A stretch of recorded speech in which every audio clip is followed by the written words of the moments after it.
Hello, everyone. Welcome to this episode of Wehry History and Entertainment News of the Berkshires and beyond. As you may have just noticed, I've changed the title of the show slightly. I'm going to be talking about stories outside of the Berkshires as well. Don't worry, I'll still be talking about the same shows, plays, concerts, and more happening in Berkshire County. It's also time to expand it to more Western Massachusetts events.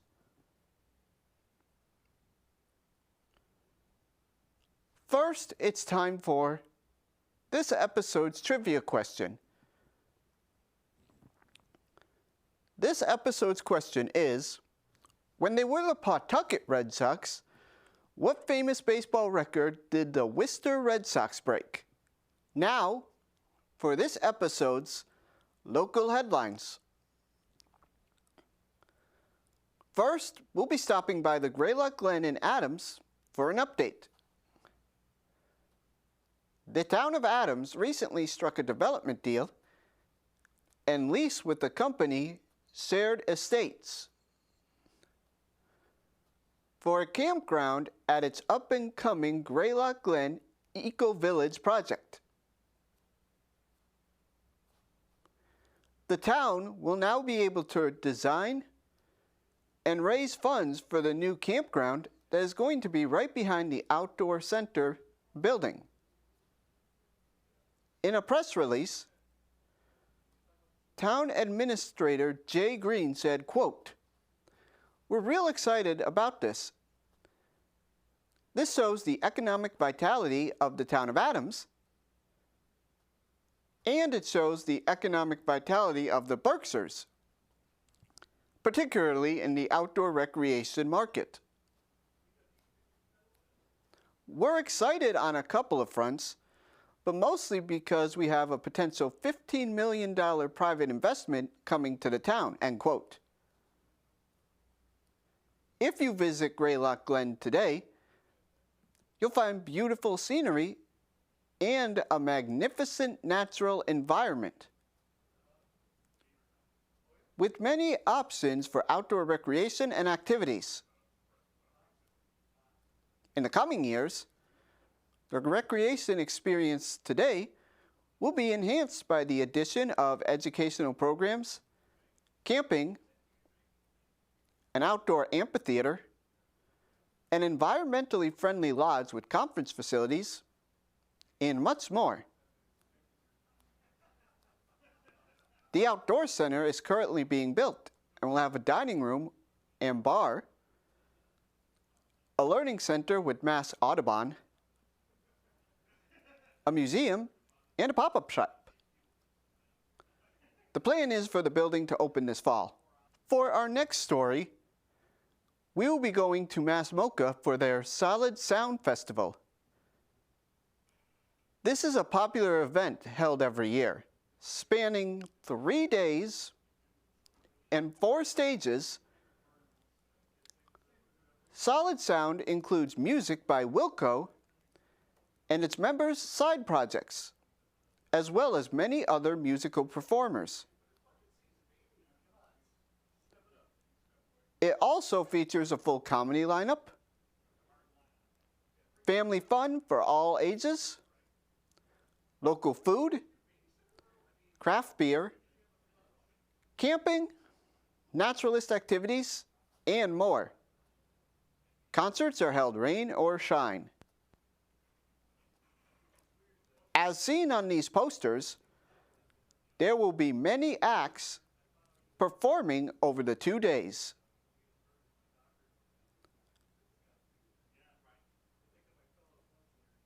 The concert takes place from June 28th through June 30th.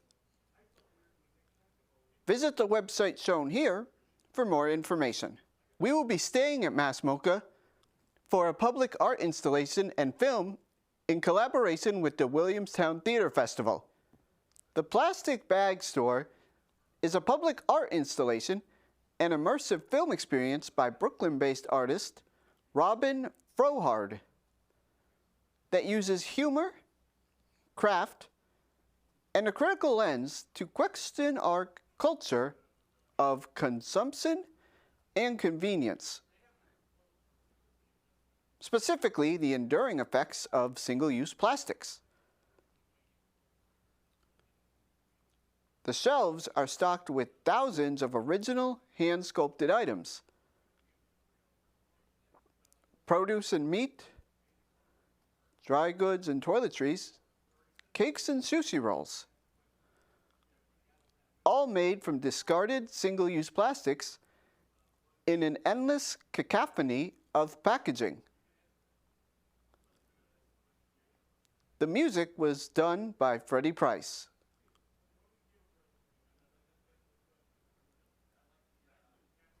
This show and exhibit is running from now until September. Visit the website shown here for more information. For our next stop, we will be visiting the Berkshire Theater Group. This time to the Unicorn Theater in Stockbridge for another show, Abe Lincoln in Illinois. Step into the life and evolution of one of America's most iconic figures in Robert E. Sherwood's Pulitzer Prize-winning play, Abe Lincoln in Illinois. Charting Lincoln's extraordinary journey from humble beginnings in New Salem, Illinois, to his historic inauguration as President of the United States. This play presents an intimate and stirring narrative of the man behind the legend. This compelling three-act play offers an intimate portrayal of Lincoln's evolution, capturing Lincoln's complex character and presenting a multifaceted figure. A humble man grappling with self-doubt and haunted by premonitions of the Civil War and his own tragic fate. The play delves into Lincoln's relationships, from the selfless yet elusive Anne Rutledge to his wife Mary, portrayed with an edge that forewarns her descent into madness.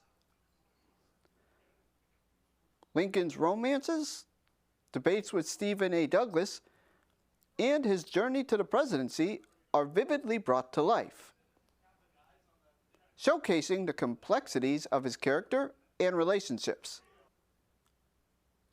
This show will be going on June 13th through July 13th. Visit the website shown here for more information. Next up, we will be heading to Stockbridge for a new exhibit at the Norman Rockwell Museum.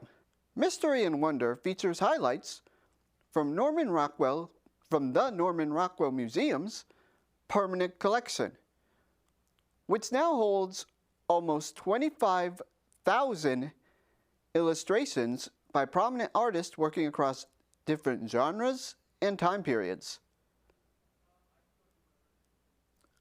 On display are cover art from award-winning novels and mysteries, children's book illustrations inspired by classic tales, fantastical anthropomorphic drawings, and heart-stopping editorial images. Specific selections include Teresa Fasolino's colorful, clue-filled mystery novel cover illustrations, Thomas Woodruff's ethereal book jacket art for best-selling novels by Ann Tyler and Gabriel Garcia Marquez, light-hearted visual puns for Stuart Edelstein's Dubious Doublets by James Grishow, luminous watercolors for The Wizard of Oz and Other Stories by Thea Krillos, steamy pulp illustrations by Everett Raymond Kinsler and Mort Kunstler, and more. most of these paintings are not works by Norman Rockwell himself, but are inspired by Rockwell's paintings and magazine covers.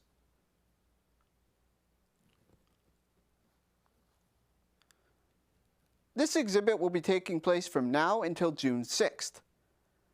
To purchase tickets, visit nrm.org. For our next story, we will be visiting Barrington Stage Company for their first show of the season.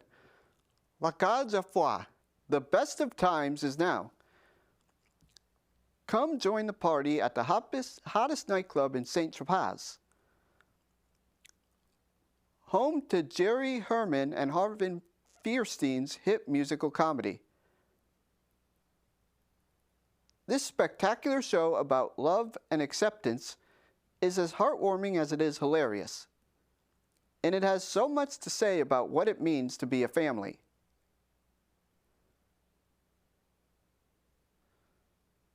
This show was the inspiration for the popular movie, The Birdcage. Barrington Stage Company's version is directed by Mike Donahue and choreographed by Paul McGill.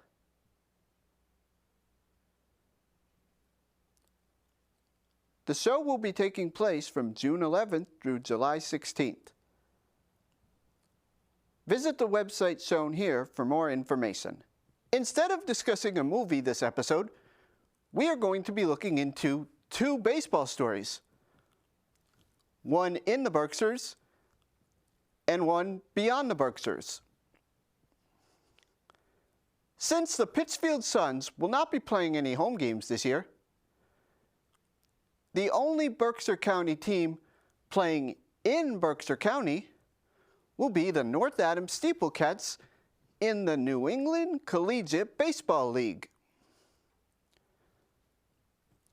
First, some history of the league itself. The NECBL, now more commonly known as the New England League, was founded in 1993 under the leadership of Emmy Award-winning television producer Joseph Consentio, a former St. John's University and Boston Red Sox minor league outfielder. George Foster, a former Cincinnati Reds and New York Mets All-Star, home run leader, and runs batted in leader, was the NECBL's first commissioner. Play started in 1994, and today the NECBL has become a nationally recognized top-tier league that plays in all 6 New England states and recruits players attending U.S. colleges and universities, not only across New England, but the entire country, and several foreign countries as well.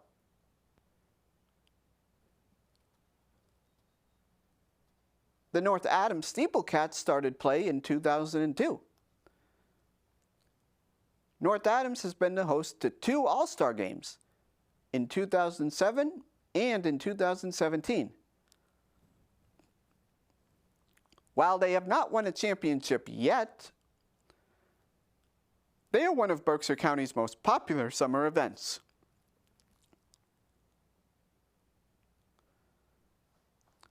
The Steeplecats schedule starts off on June 5th with a game against Mystic. Their first home game is the next day at Joe Wolf Field. Joe Wolf Field is located on 310 State Street in North Adams. It's now time for our first ever Berkshires and Beyond segment. In these types of stories, we'll be focusing on events that happen slightly outside of Berkshire County. While I have done stories like this in the past, it's under a new name. The first Berkshires and Beyond story continues our baseball theme with the trip to Worcester to see the Worcester Red Sox, or as they are commonly known as, the Woo Sox. This is the AAA team of the Boston Red Sox, meaning that this is the next step up from reaching the professional leagues. The Woo Sox play in the International League, one of two AAA organizations in baseball. The Worcester Red Sox have only been playing since 2021. Before then, the team was known as the Pawtucket Red Sox. They were based out of Rhode Island. I was actually able to see the team in their own old stadium prior to the movement. The Pawtucket Red Sox started in 1973. In their first year as a AAA team, they won the pennant for the International League. However, that year they also had the lowest attendance, probably due to the newness of the team. The team struggled for 4 years before declaring bankruptcy. In 1977, under new ownership, another group of Pawtucket Red Sox rose to the challenge. Attendance began to rise as the team improved. Throughout their time, they won the Governor's Cup for the International League 4 times. 1973, 1984, 2012, and 2013. In 2015, a new group of owners purchased the Paw Sox. The team was planning on building a new stadium, but couldn't find places in Rhode Island to do so. It was announced on August 17, 2018, that the team would relocate to a new stadium in Worcester, Massachusetts in April 2021.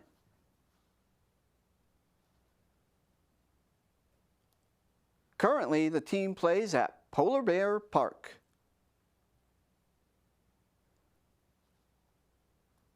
The team's mascot, Smiley Ball, was introduced in Worcester on October 2nd, 2020. The dog mascot, Woofster, was introduced in Worcester on August 26th, 2021. The Worcester Red Sox also provide the answer to this episode's trivia question.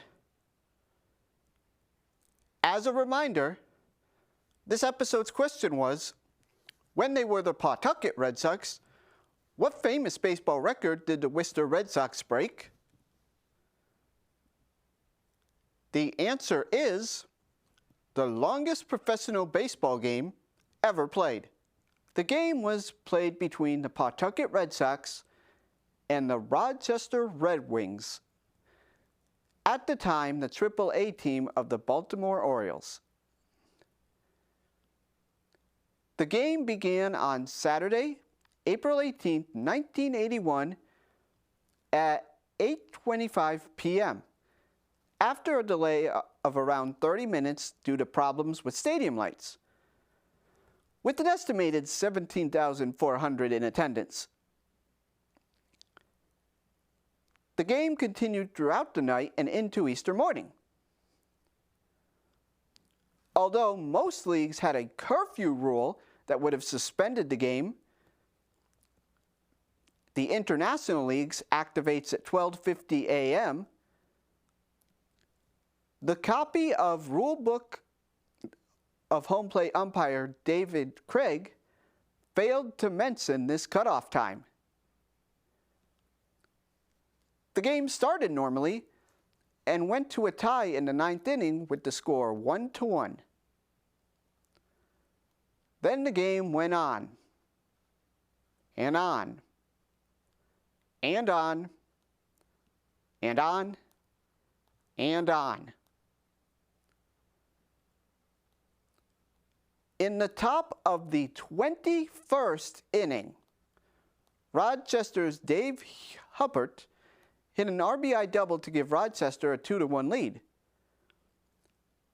However, in the bottom half of that inning, Pawtucket's Wade Boggs, who would later have a Hall of Fame career with the Red Sox, countered with an RBI double of his own to tie the game again. Even Pawtucket players were upset with Boggs.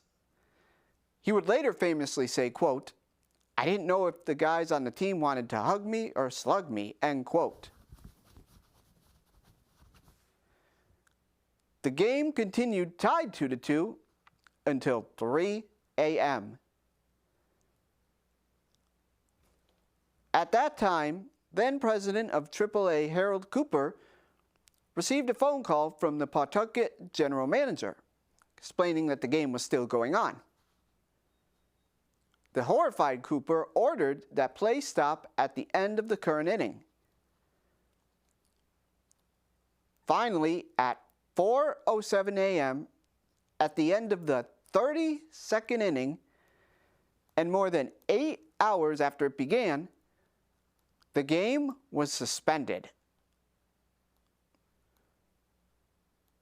The game was resumed on the evening of Tuesday, June 23rd, the next time the Red Wings were in town. A sellout crowd of 5,476 and 140 reporters from around the world were present, partially because the major leagues were on strike at the time. The players voted against an offer to resume the game at Fenway Park to avoid crossing the picket line. On that evening, it took just 1 inning and 18 minutes to finish the game, with Dave Koza of Pawtucket driving in the winning run in the bottom of the 33rd inning. The losing pitcher was Steve Grill, who originally pitched for Pawtucket, but had joined Rochester in the interim since the game's suspension. When the game finally ended, several professional baseball records were broken, including most innings played, 33, longest game, 8 hours and 25 minutes, at-bats by two teams, 219, and strikeouts by both teams, 60.